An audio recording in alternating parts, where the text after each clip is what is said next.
I showed you that diagram, you know, of how you decompose a value structure, and you can do it right down to the level of detail, you know. So you want to make dinner, you go below that, higher resolution.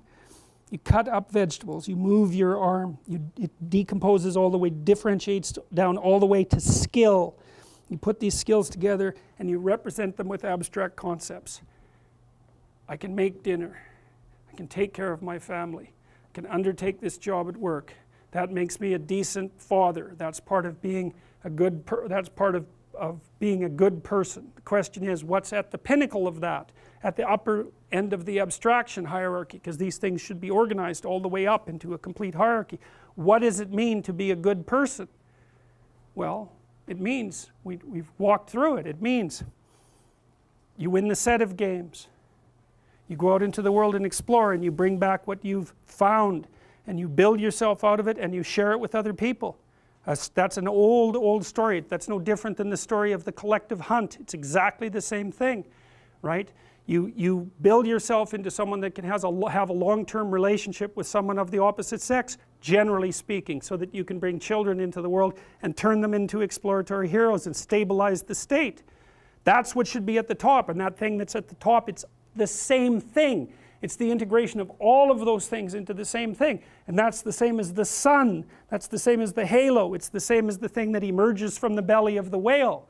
It's all of those things, and you also know that because you know that you have the capacity for admiration. It's in you, it's locked into your biology, and it's locked into your sociology. You see what you admire, and that's a partial representation of the ultimate ideal. It's as simple as that. So I kind of nested this, so I should just explain this diagram briefly.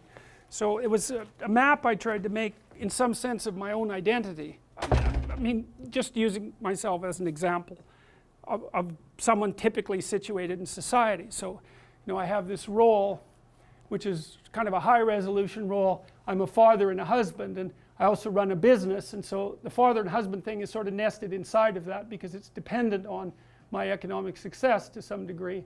And then that's nested inside a capitalist structure, and then that's nested inside, well, I said American personality, but it's sort of, that's good enough. And then that's nested inside the humanistic Western personality and inside the Judeo-Christian personality, and that's all nested inside this thing that's best conceptualized as something approximating the exploratory hero. And so that's a value structure that's, and you know, you can differentiate that to a much higher level than father and husband, and we did that when we decomposed things right down to, you know, their motor actions. And you want, what you want, and this is, I think, there's something that's transcendent about this.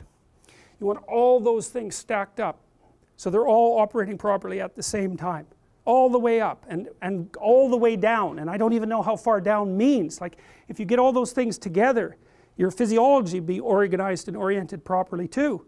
Oh, you know, and that means your organs work properly and the micro elements of them work properly and all the way down. And then if everything is organized like that too, the society starts to work.